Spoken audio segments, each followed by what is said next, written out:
Well, good afternoon, everyone. And I'd like to welcome you to our lunchtime webinar today. I am Rhonda Carson Leach, Senior Program Director with the Institute for Entrepreneurial Excellence, which is part of the University of Pittsburgh.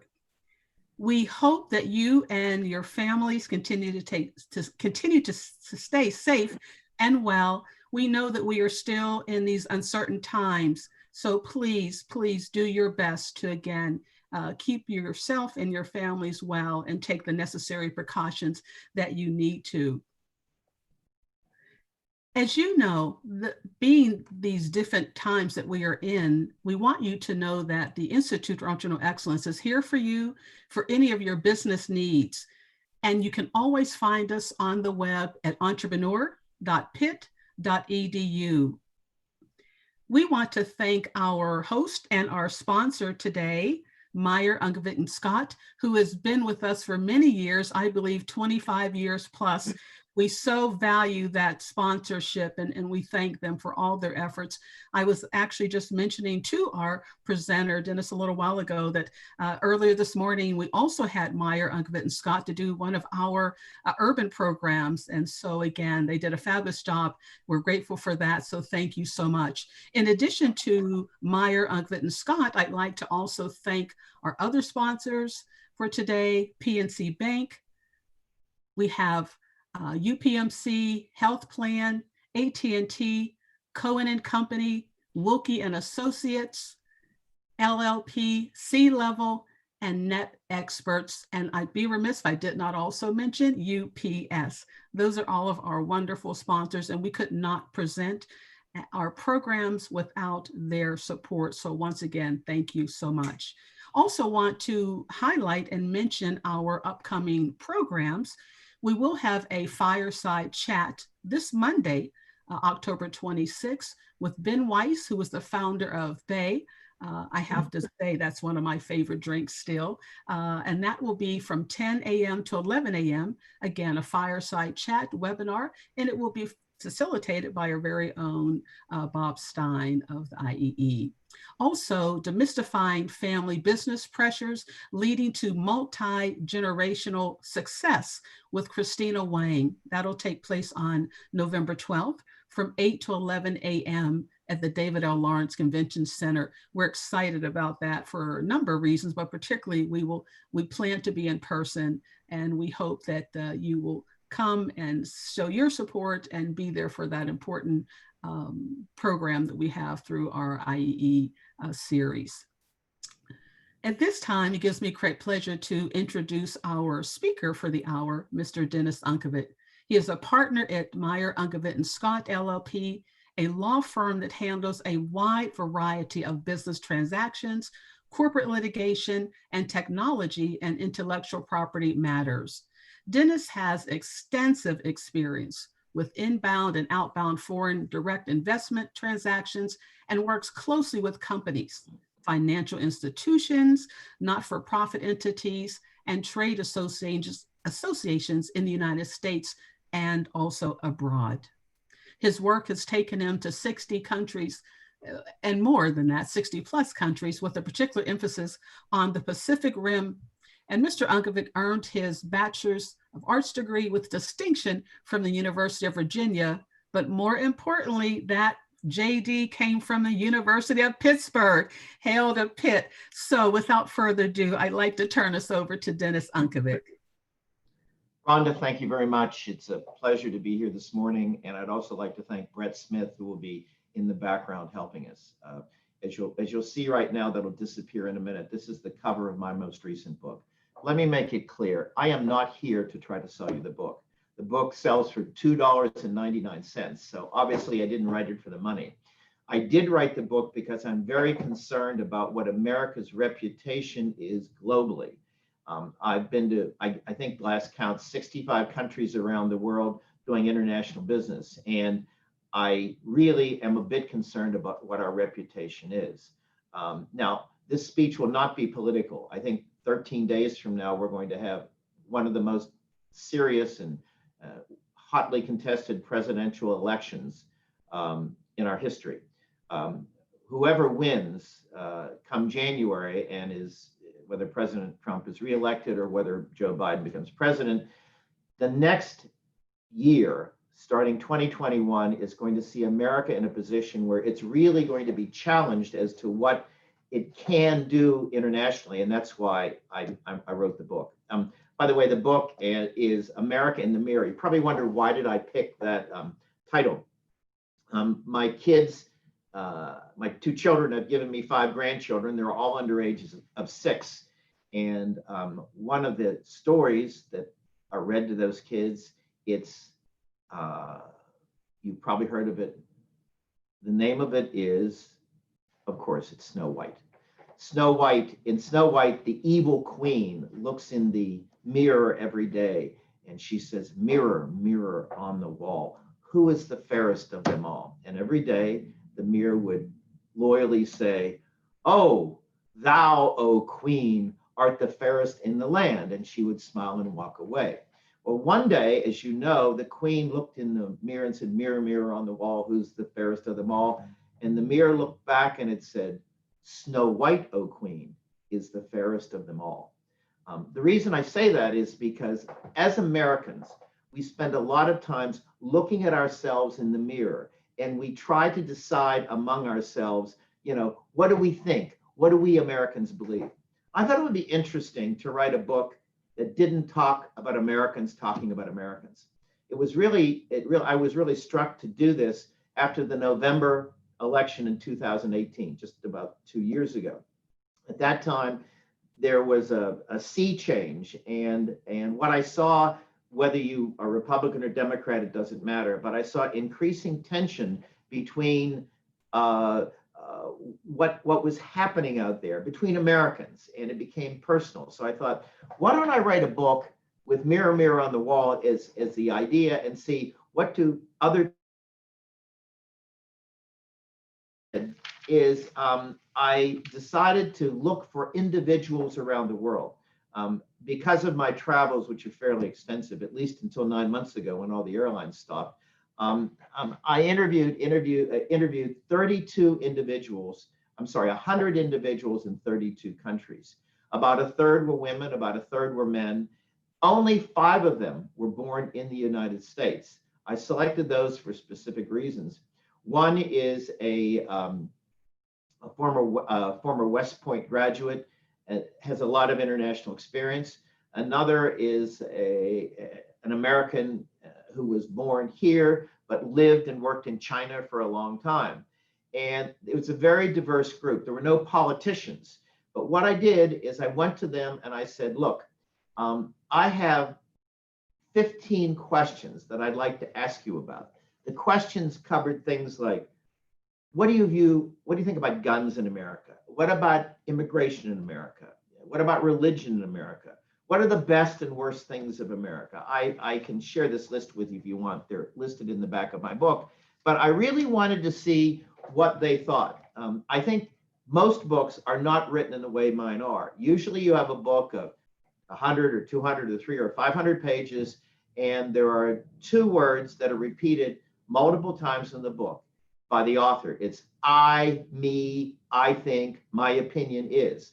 Well, this book is completely different. I went out to these people I interviewed. I used SurveyMonkey. I did face-to-face conversations where I could. I had lots of telephone interviews. And I asked them about how they view America around the world today. What was interesting is, and I'll talk about their comments in a few minutes, is that I thought, boy, I'm really smart. I'm going to start this book essentially in December of 2018.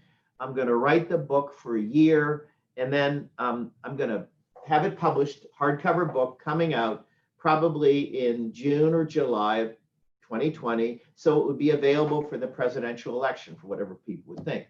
Well, I was just about done with the book in December of 2019. I was really happy. I said, oh, this is pretty good. It's really, I don't know if any of you have written a book. Those of you who have know, it's always harder than you think. It always takes longer than you think, but I was finished. And I said, okay, I started to put all of these views of the people together in the chapters, and the book was just about done. And then what happened? Well, obviously what happened was COVID. COVID essentially took our world, all of us listening on the call here, and turned it upside down. and COVID made us rethink. So I said to myself, either this book is useless, I should just throw away my work, or I've got to do it again. So what I did is I essentially went back to the same 100 people that I'd originally interviewed. And I said, you've given me your views on certain questions. So I asked them different questions, but again, related generally to what the first questions were. And I said, has COVID changed your views on America? And I can report to you now, and we'll talk over the next few minutes about it, COVID made many of their views about America more negative, and in many cases, more strident against America. Not all of them were against America. Some think America is doing very well, but that's sort of what the book is all about. So I finished the book in July, 2 or 3 months ago, and it was not possible to bring the book out as a hardcover book because it really takes about 9 months to bring out a book to a year. So I decided to do an Amazon Kindle. So the thing you've seen on the screen a few minutes ago about the book, that is the book as it was released in early August. And since then, it's been reviewed pretty favorably by people who have read it, and they basically thought, wow, isn't it interesting what other people thought? So that's the background of what I did and why I want to talk about the book today. The book has 14 chapters. I'm not going to go through every chapter, because probably it would take too long. But the first chapter is sort of interesting. It talks about American stereotypes. These are stereotypes that America has of itself. I don't know if any of you, probably nobody on this video is as old as I am, but I remember when I was a very, very young kid, there was a movie called The Magnificent Seven, starring Yul Brynner and Eli Wallach. And what they were seven cowboys, or who were hired to go and save a Mexican village from the bad Mexican bandits. Eli Wallach was the head of those. I remember that because obviously the music from that movie became extremely famous and was used when they sold Marlboro cigarettes on TV.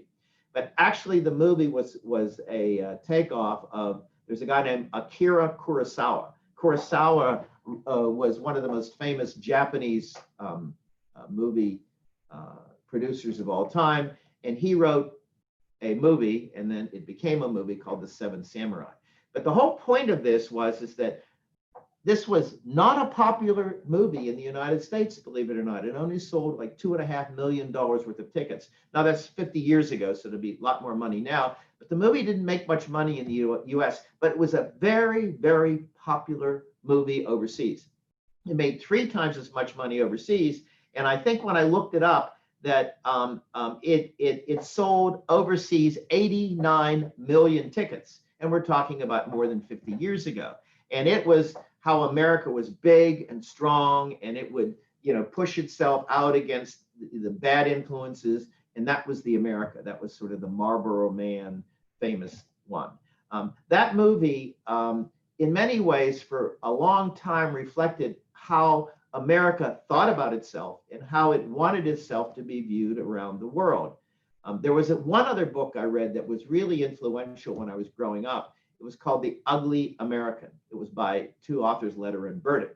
But they wrote about how America, it was a, quote, fictional work, but it talked about America during before the Vietnam War, about how bad our foreign policy is and how ugly the Americans were. So those were 2 sort of stereotypes that I think were sitting out there and people thinking about what is America's view, either the Magnificent Seven, America, protecting the poor and the downtrodden, and the ugly America. So I said, okay, let me go back and take a look at what people think about America in 2019, and then again in 2020 after COVID.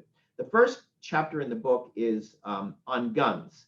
And of all of the chapters I wrote in the book, this was probably the most, I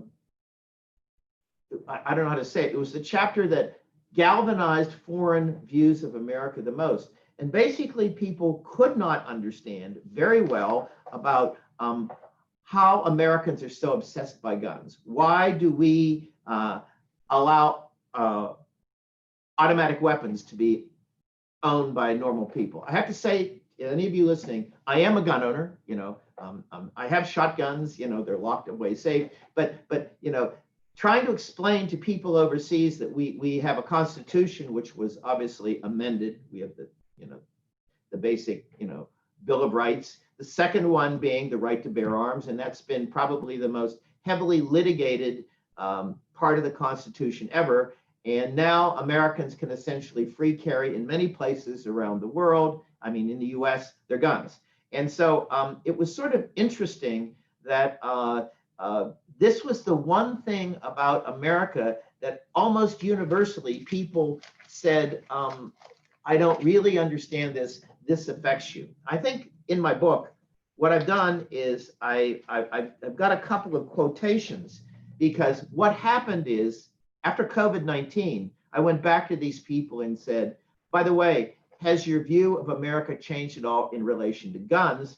And the answer was yes, because what happened is I said, America has recorded a large increase in purchase of guns and firearms since COVID-19. Would you have expected this response? That was what I said after COVID-19.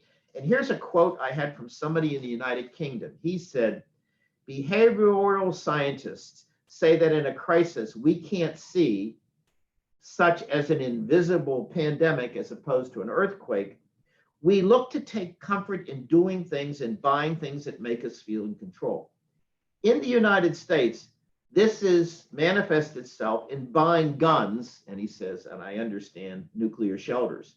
In the United Kingdom, he said, it was buying ridiculous amounts of toilet paper. Yes, I think the US general observation with guns has made this inevitable. And so the gun issue, which is hotly and will continue to be hotly debated by all of us forever, is something that people overseas did not understand and still don't understand very well. Another topic in the book, which I think is very interesting, has to do with immigration. That's sort of chapter 3. As you know, there have been great criticisms from part of the American public about how immigrants are being treated. I won't repeat what President Trump has said about immigrants, but I think they've been widely spread out there. There are others who think that has been much too difficult. And so what was interesting is that after COVID-19, I asked this question. I said, do you feel the American government is treating everyone in the country equally during the pandemic, meaning American citizens, non-citizens who are here on visa, and those who are illegally here in the United States? I got some fascinating responses to that from people. And there was one quote I got from a fellow I know in Australia. He said, and this is how he feels immigrants are viewed in the United States. He says, it's a quote, coming into LA airport, there's certainly a feeling that any alien is a bad alien. Australians have a lot of advantages in coming to the United States. A lot of my friends' kids are now working in the United States on special visas. The United States is welcoming to Australians. I think it's a very different experience for people who arrive without tertiary education, fluent English. It's always difficult for refugees and other people who arrive without recognized skills. There are plenty of examples of immigrants doing well in the United States through hard work and luck. The systems make it very difficult, the low wages, the lack of medical support, and the lack of benefits. If any immigrant doesn't succeed, so many want to go there. Nevertheless, the opportunities are great. The freedom to succeed or fail is attractive. The domestic market is large, and I still like coming to America. So there are a lot of people that I interviewed in this who thought, yes, in fact, there are great opportunities still for Americans, from an immigration standpoint.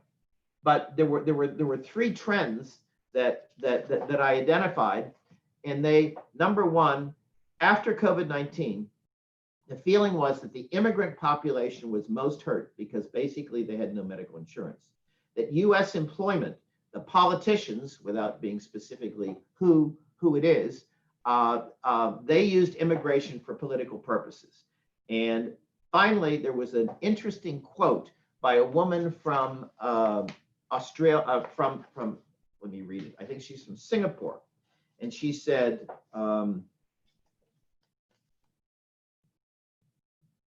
what do you think about this problem of immigration after the coronavirus?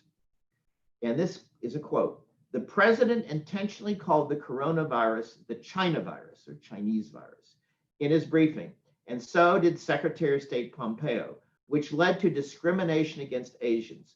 Frustrated people will instigate racial bigotry, and I would truly like the President of the United States to be more responsible and sensitive in his usage of words. And so the immigration one was fraught with strong opinions on either side. But the general feeling was, from my research, is that America, home of the free, land of the brave, with Lady Liberty standing there, as it's on the front of my book, is less welcoming than it was before. The next part of the book dealt with religion in America. It's a really hard issue to talk about because the one thing that came across is when I ask about the importance of religion, I had an interesting comment from, and I'm quoting you here because these aren't Dennis's words, these aren't what I think, but these are what people believe. Here's a person who is an American, but who lived in China for 7 years. When I ask about, religion in America, he said, in the founding of America in its first 150 years, religion played a central role in American life. I believe that in the intervening 100 years since then, the importance of religion to civic life has waned and become more opportunistic. Religious leaders probably have political power to influence elections and to make religious practice highly visible. Religious practice, in my opinion, is not nearly as important as it used to be, but it's now being exploited for political purposes. And so after COVID-19, as you know, there were churches that were being shut down or were supposed to be shut down around the United States, but there were a number of politicians who objected to it and said that the churches should stay open. What was interesting is when I looked at the people from Europe, they seem to accept this less than anywhere else in the world. I mean, they seem to think that this was important because the Vatican closed St. Peter's Cathedral in Rome, and most churches were closed in Europe, and they didn't understand why in the United States, in the name of freedom, there were religious leaders who were insisting on keeping churches open. And so that sort of was interesting to me. Another part of the book deals with democracy in America. Now, how do you talk about democracy? Is it a unique system? Is the American way, our democracy, exportable? Is it something that other countries can or should adopt on their own? Well, what I found is that after COVID-19, there were people who looked at American democracy who before were strong advocates, began to wonder if it was working very well. Let me go to another quote if I can. This quote this time is by a man who's Scottish, who lived in Asia for 20 years, also lived in the Middle East as an engineer. And he said, when I asked him, is democracy a model, American democracy, a model that others around the world can or should accept? His answer was fascinating. He said, America is the new Rome, and it's viewed in that way extensively in the West anyway. The system is based upon two houses ensuring a balance between what we will say the people and the rights of the democratic rights of systems, of people. And he goes on to say, having spent years living in the desert among nomadic people where the tribal system is still in stark evidence, strong leadership is necessary if those places as countries are to succeed. Yet in America, with its incumbent governments, seem to decide that democracy is a good thing and that people will experience improved lives once it has emerged. The facts as they're now being played out suggest differently. The fall of Saddam and Gaddafi, and to some extent the Shah, have demonstrating what trying to enforce democracy has accomplished, which has increased unrest and disillusionment among people. this is a guy who really loves America and who has seen the American democracy. But his general feeling is that today we're in a position where the American democracy, which if we looked in the mirror is a very good system which works. After COVID, people have begun to change their mind. I found that very, very interesting. And then in part of the book, I have a chapter that said, what's the best of America and what's the worst of America? In the one chapter, what's best of America, I found a really interesting view. There I was asking about the rule of law. Did the people outside the United States feel that we really did have the rule of law? It wasn't men deciding, but it was law.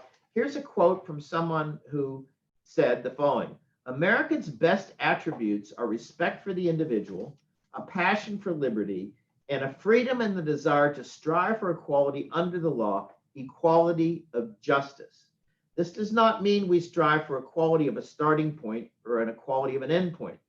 They are best served under totalitarian regimes. His point is that a totalitarian regime, if it has the power, can sort of do whatever it wants. But he goes on to say, America allows people to do as much as they want and whenever they tried, as long as they're equally treated under the law. To the extent that we demonstrate these strengths within our borders, we share them as a good example with others. And so really, the concept of democracy and freedom and the rule of law generally was accepted both before and after the COVID as something that America was really good for. There was one interesting thing that I found in this study I just want to share it with you. One of the things that was most favorable to people looking at the United States, it's called "It's okay to fail." You'll probably say, what does that mean? In most countries around the world, if you are a younger person, whether you're in high school or you're going on to the university, if you make a mistake, somebody calls it getting off the train. Japan's a good example. In Japan, you try to get into the right preschool, and then you try to get into the right lower school, and then you test when you're 14 or 15 years old to get into better high schools, and that gets you into college.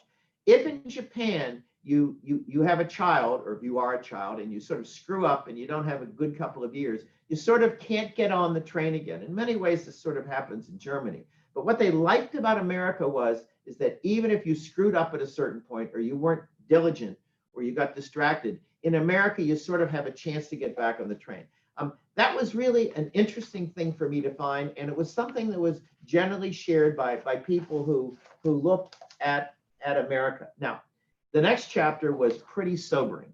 That was chapter 7. It talks about the worst of America. They talk about ruthless capitalism. They talk about the deteriorating political climate in America. If you really wanted to be depressed, you read that part of the book. And for example, they were very critical, most of the people, Europeans and Asians, about the American educational system. First of all, they said the best universities in the world are probably in America, and they take their best and their brightest. They probably want them to come to America to get an education. But they talked about how public schools are not properly funded, and to a large extent, many Americans, the vast majority of Americans, never really get a chance to get up to the best universities because of the American system. But the question I asked them after COVID-19, I said, what weaknesses do you believe Americans already possess, that will complicate or make the crisis more difficult? Or, how did we do as a country during the crisis? And across the board, whether they were from Asia or South America or Africa, there was a comment that I got away that they were essentially shocked that America, as a large, powerful country, had trouble responding to the COVID crisis, that there was no federal response, that essentially we, as you know, have a federal system. We've got the federal government and we have the states. They didn't really understand how that operated, but they couldn't conceive of America not having one national policy to go against the COVID crisis. And one example they gave that they didn't understand at all is that we have the World Health Organization, the WHO. President Trump decided, because of dealings that the WHO and failures he viewed it had with China and other countries, decided that in the long run, the U.S. was probably going to withdraw from the WHO. Almost universally, these people said, I don't understand that. How can we have a pandemic and the largest financial supporter of the WHO is going to remove itself?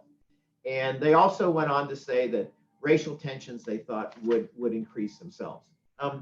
Another chapter in the book says, is America embracing, do people like, or are Americans sort of arrogant and parochial? Do we think more about ourselves?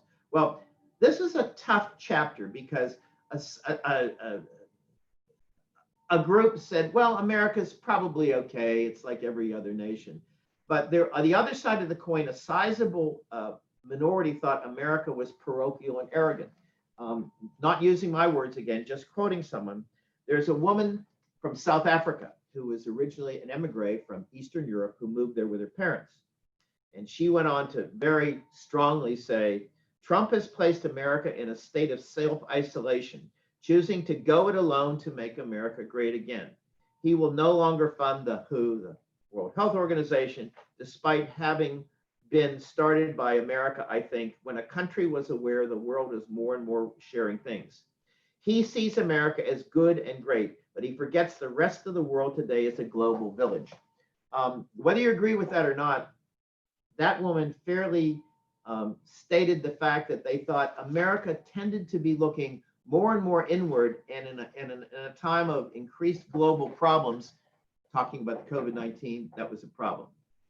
There was another chapter that I won't go into now, but whether America is a global warrior or a peaceful giant. People sort of, came down on both sides of that, and COVID didn't have much to say about it. One of the interesting chapters of the book to me deals with America's soft power. I mean, hard power, we all understand. Hard power is using your military might or using your economic might as a country to get what you want, to essentially force or to encourage people to go along with you. Soft power is American culture. It's movies, it's books, it's YouTube, it's all of the things that America pushes out to the world. And what was interesting is that almost everyone agreed that over the last 30 or 40 years, America's soft power was America's greatest asset. And that the French, for example, said, oh my gosh, everybody still continues to speak English. And so the question was, is America a dominant force culturally in the world today? The answer was yes, it still is. But what I found interesting is I said, what about after COVID? And I found people felt that American cultural influence was becoming less strong. There was another chapter on the media. Is the media fair? Is it open? Would you give the media high marks for dealing with the COVID crisis in America? And there's one quote that I thought was interesting. This one was by a man who was the former CEO of a very large Asian company. I can't identify who he is. He said, media plays an especially important role to convey information by experts about the new virus to people, the COVID, to people so that they can understand what the disease is like and how to prevent it. Among the huge amount of information, unreliable information such as misinformation, disinformation, or fake news are likely to spread around, and I believe people should become smart enough to accurately assess information, which brings me to the point that people need to develop their mass media literacy so we can think critically. And so basically, he and others felt that America as a country's media tended to work all right, but at the end of the day, you can't look to one source for information anymore. This is particularly with social media out there. There was a chapter on race relations, and if there is any topic that's really tough to discuss, it's race relations. And I guess I'll probably have to ask you to read the book if you're interested in it. But the conclusion is that racism exists everywhere. Obviously, America has racism. However, what people really thought was America is doing better today than it has in the past. And I asked two people from India about the question.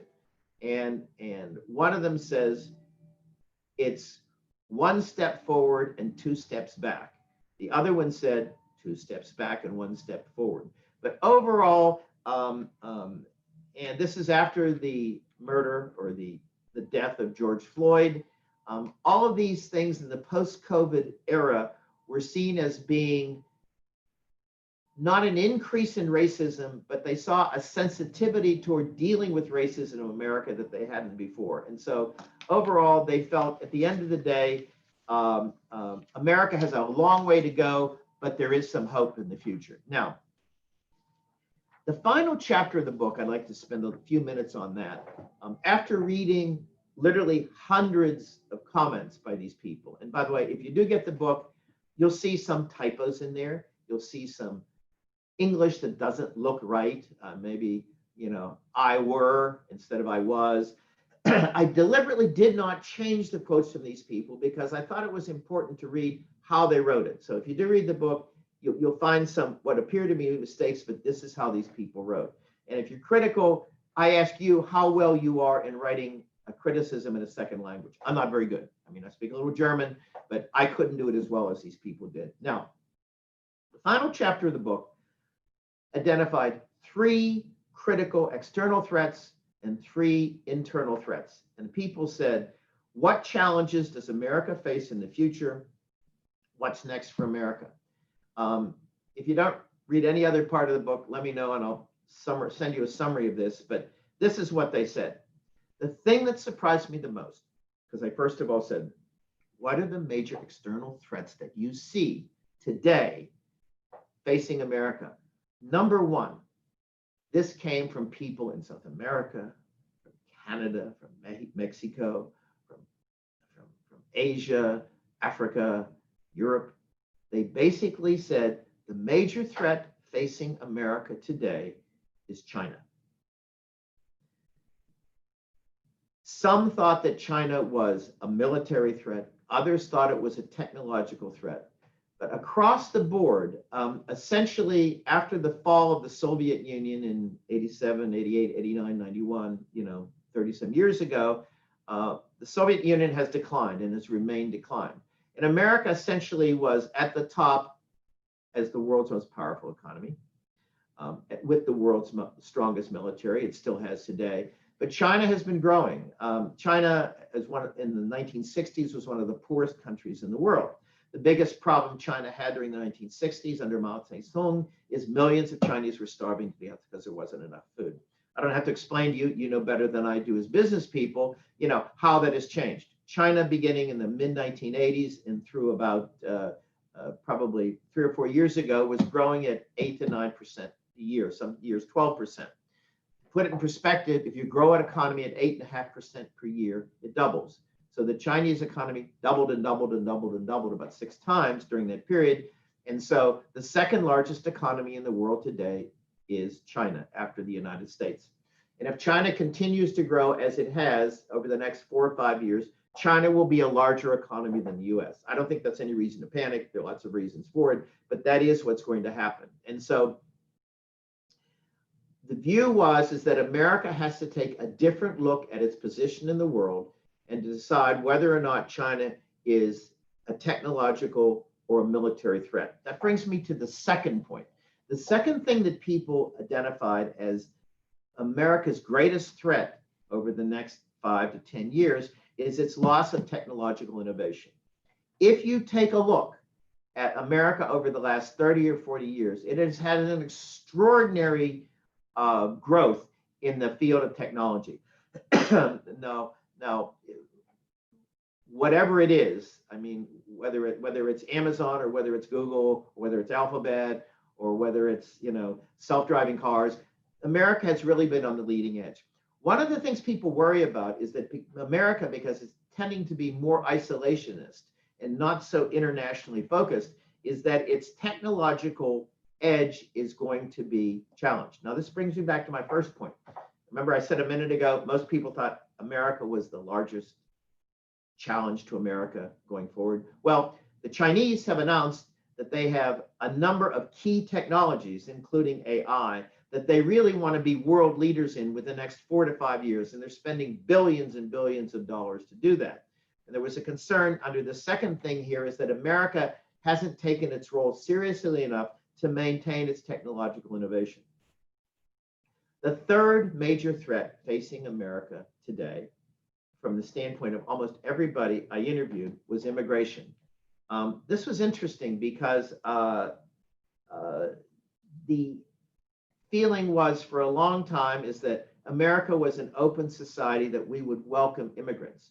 Under the Trump administration, they're now saying we want to limit immigration and we only want people with highly skilled kind of people. And those are the people we want to come to America.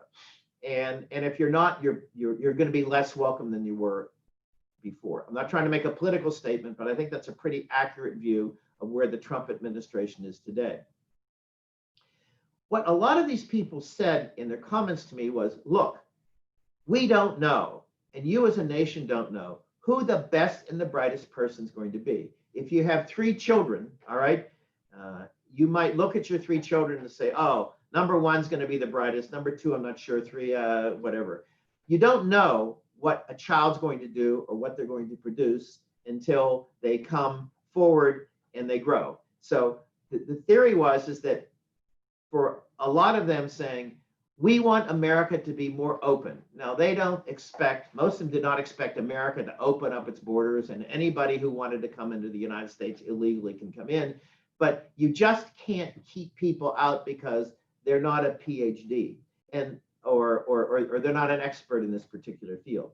And what's interesting in the immigration field here that I wanted to talk about is that because America's view of who they want as immigrants isn't just affecting the people with lower skills that we may want to keep out, but a lot of the people coming from China, from India, from around the world who see this, America, as a great place to come, are saying, look, if America doesn't want immigrants, and they may want me because he or she, I'm a smart person and I have skills, maybe I don't want to go to America. And so America, by making itself only focusing on the richest and the best people, are going to be keeping them out. So those were the 3 major external threats that America was facing.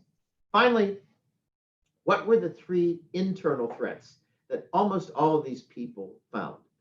Number 1, and this was very interesting to learn, they were essentially referred to economic disparity. Now, as a country, we've been talking for years about the middle class. The middle class is shrinking in America. That after World War II, when the middle class grew in the 50s and 60s and essentially supported a lot of America, it's becoming smaller and the wealthy are becoming much richer.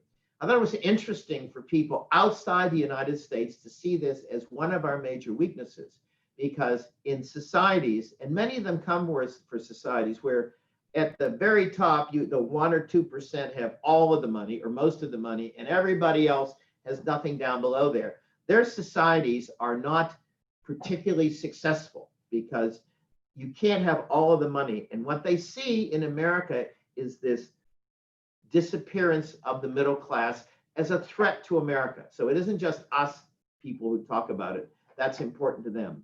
And in the long run, I'll give you an example.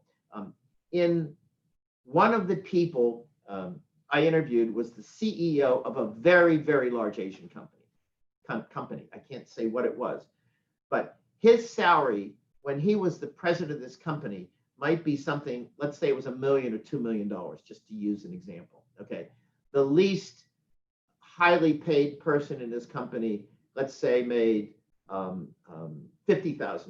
as an example, 50 to, $1 million. So let's say the ratio there was 20 to 1 or 30 to 1 or 40 to 1 between the bottom person and the top person.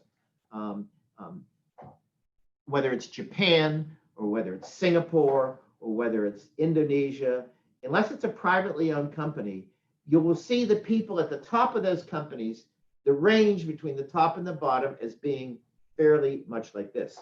The criticism is in the United States that we have people running companies where if let's say it's a Japanese company and the CEO is making $1 million or $2 million a year, the highest paid person in the company, the the CEO in America is making 5 million or 10 million. And if you look at the people who run hedge funds, they're making hundreds of millions of dollars a year, one person.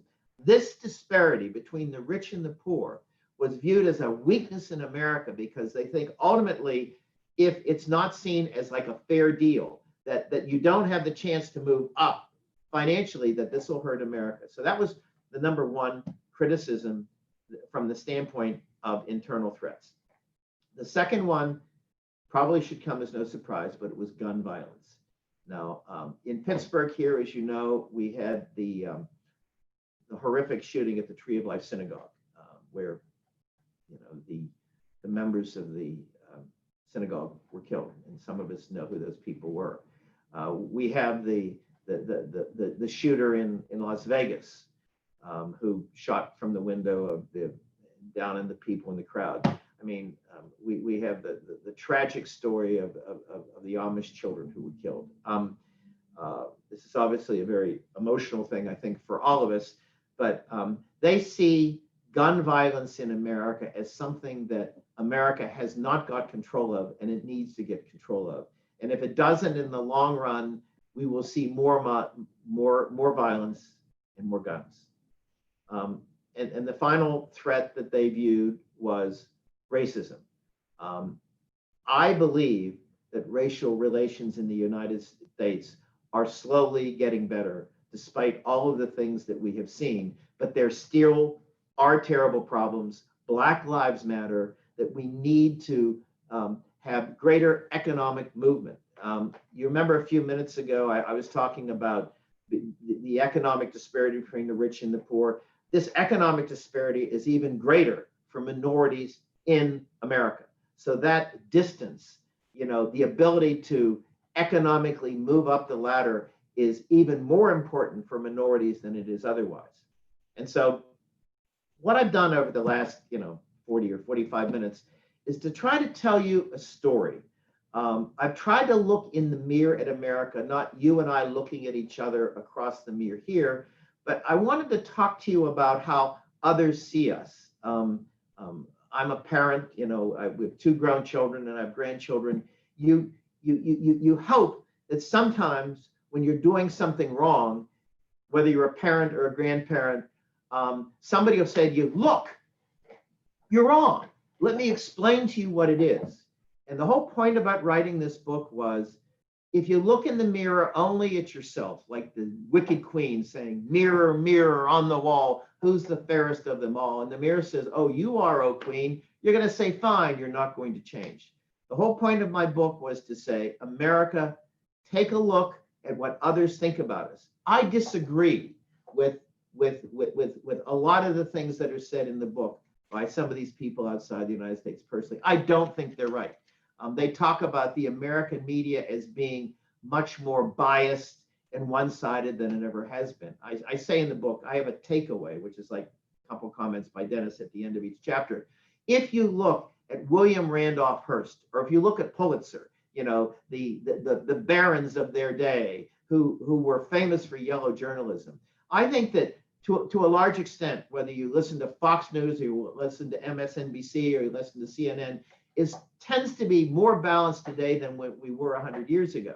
But at the end of the day, we can only learn as people if people give us their full and frank opinions. So that's my book. If you have any interest in it, it's $2.99. Buy it. But if you don't, it's been an honor to be asked by the IEE to speak. And again, I'd like to thank Rhonda, and I see my friend Brett there. Thank you all very much. Hey, Dennis, do you have time for a few questions? If you have questions, I'll be glad to take them. Oh, sure. So in terms of the business owners and business leaders that you interviewed, did any of them express more or less of a willingness or a necessity to do business with American companies or business leaders? 2 things. To the extent that an American company has an interesting technology, they are more interested now than ever before. One of the things that COVID has happened that I think is interesting is I work with inbound and outbound foreign investment in the United States and outside. What happened with COVID is I saw a number of investments that froze because people wanted to set up a greenfield company, a company that just set up, or do a brownfield and then send their people, whether from Europe or China or Japan, here to work. That doesn't work. As you know, with COVID, essentially all of us, whether we like it or not, are locked down. So one of the things that I see happening, Brett, is that there will be a greater interest in doing joint ventures. Okay, so let's say you had a Western Pennsylvania company that was making face masks or PPE. Before, they might have wanted to come here and set up. What's going to happen, I think, is they're going to say, let me find a company that's already in this business and let me come over and let's start something jointly together. So that's a problem that COVID has created, but I think it's also created an opportunity to make it work. The second thing is that America still is viewed as the best place to do business in the world because of the size and diversity of its market. And so COVID isn't going to change that. But the U.S. is making it more difficult for inbound foreign investment, particularly if it comes from China. We could talk about that more if you want. But the Chinese have now just adopted a similar thing. And so the ability to do trade and to invest in countries from here to there is becoming more difficult, and I think that's a problem. My view is, I think we need more multilateral trade, not so much bilateral, one-on-one, and in the long run, hopefully that'll lead us into a better place. But thank that person is a really good question. Next, from your research, which regions' perceptions changed the most over the past 5 years, 10 years that you saw, or you think? That's interesting. It's funny when you talk to the Europeans, they still talk to us, Brett, like we're a young country. We're 275 years old or whatever. But when you talk to the French or you talk to the Germans, oh, yes, you've got a lot to learn over there. And so I think generally the Europeans are fairly open to us, and that hasn't changed much. What was interesting is the Asians. The Asians, and I'm not just talking about the Chinese here, whether it's the Japanese, the Koreans, the Singaporeans, the Malaysians, the Thais, they are becoming more independent, and they don't want to rely on either American technology or American investment as much as they did in the past. And so when I ask on a demographic basis, the younger Asians are saying, I'm not impressed or I'm not influenced as much by American culture as it was in the past. We, Asia, are going to go our own way. It's sort of like if the 20th century was the American century, I don't think the 21st century is going to be the Asian century. I think it's going to be more a century of where different blocks, different countries have their own views on how to do things. So again, thanks for that question. And so with that, did you see a demographic difference as with that? So, did you get different responses from maybe someone who was a younger professional, or maybe someone expressed that, I'm 60 years old and I feel this way, but I noticed that my children feel different. Did you experience any of that or read any of that? Yes, good question. Particularly the younger Asians, I think, are most independent thinking as to technology and to doing business. And I think if I were in a Pittsburgh company or Western Pennsylvania company, and I wanted to do a deal in Singapore, and if I had a target over there, I either wanted to meet or to sell to, I wouldn't send a 60-year-old like me over there. I would probably send somebody who is 25 or 30 or 35 years old, and they would be most able, I think, to interconnect. So I think we think, oh, my company wants to deal with this company. Think about the person on the other side and look at the demographics. The people in Asia are generally much younger than the people are in the United States. The exception is China. Most people don't realize that China had a one-child policy, and basically they had a lot of males. I won't go into the issue, but because of that, China has a slowly diminishing size of workers. And so if you want younger workers in your factories, or if you're going to be doing exporting or doing supply chain work, you're probably more likely to go to Vietnam, Malaysia, and even India. Good question. So I guess what advice would you have? And this is a follow-up from our May talk. what advice would you have for any business owners looking to deal with supply chain issues over, the next year, 2 years, 5 years, whatever it might be?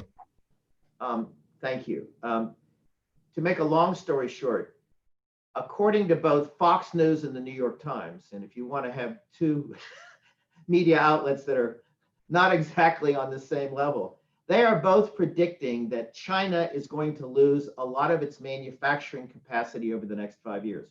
Fox News, and again agrees with the New York Times, that about if you have $2.4 trillion worth of stuff being made in China today, all right, about $750 million of that is going to leave China. It's going to go one of two places. It's either going to be relocated down to Southeast Asia, Malaysia, Singapore, Thailand, Indonesia, or it's going to come back to the North American continent. We just had the USMCA, which, as you know, is taken over from NAFTA. It's really not a big change, actually. But I think there's going to be either realigning, or I think there's going to be a lot of onshoring. Biden, in his political ads, has said, I want to have more made in America here. Trump has been saying for years he wants more made in America. What I think you're going to see is the U.S. Congress, okay, passing laws that says if we have PPE, 25% of it has to be made in America. Most of the drugs that your people who are, I'm talking about legitimate drugs that people take who are on this call here today aren't made in America. They're made outside the United States. So I think there's going to be a renaissance in things being made in the United States. One, because it's a good idea, but also because there are going to be financial incentives, Brett, in order to have it done here. And the people who are on this call, I would go out and, number one, look at supply chains I have overseas. If I had one supplier in China, the first thing I do is I get at least two. Secondly, I might want to find another supply chain elsewhere in Southeast Asia outside China. Because if U.S.-China relations get bad, you want to be able to have your things made over there. The other thing is, I think that a lot of products that are being produced in supply chain are now going to be made in America. A lot of companies used to be run by venture people who says, what's the EBITDA? How much money? How cheaply can I make this? I mean, nobody was more famous than Jack Welch for saying, I want the cheapest possible. If I'm holding a pen in my hand here, how cheap can you make that pen? Make it anywhere you can. Even the people now who've seen supply chain problems coming about, who are venture people, are saying, okay, I want to take that into effect. So that's sort of, find more suppliers overseas, realign them to other countries, but try to bring things back to America. We've got a question from our trade expert on our IE staff, Brent. He said, technology companies need workers both in the U.S. and abroad to survive. And you mentioned that generally American universities were seen as kind of top-notch globally. Since it's, I guess, more difficult to get in the United States for international students, do you see the American universities that are now have campuses abroad getting more enrollment there, or kind of that's one of the American exports that is poised to grow potentially, or something like that? I think one of the worst things this administration has done, I'm not political here, but I said making it more difficult for foreign students to come here. I'm hoping that barrier that has been put up will be reversed. But yes, if it becomes more difficult for an Indian or a Chinese or a UK or a Brit to come here and to get educated, there are great universities around the world. And, if you have this jewel, if you have these great universities, not to bring the best and the brightest people to your country just really doesn't make any sense at all. But I see in the future, if the immigration difficulties that have been put up for these students now, they'll just go somewhere else. And the big loser will be America, because if you have good universities and they get trained here in America and the opportunities are here, where do they want to stay? But if they're going to go to school at INSEAD in Europe, or if they're going to want to go to the University of Singapore, they're not going to say, oh, okay, it's been great here, let me go to America. So I think we really have to focus on that as a policy issue. Okay. That's great. Dennis, thank you for the talk today. We're nearing 1 o'clock, so I want to give everyone, I would be respectful of everyone's time. But again, this was fascinating. Lots of things that, that we're looking at this big, broad ecosystem of perceptions of the U.S. Abroad, and then we know that it's going to impact business some way, for years to come. So this was a great insight, and thank you for joining us today. Attendees, thank you for joining us. And we'd love to thank our sponsors as well, who make programs like this, like Dennis's firm, Meyer, Unkovic, and Scott, who make these opportunities possible. So thank you all today. This will conclude our program. Thank you very much for having me. I appreciate it.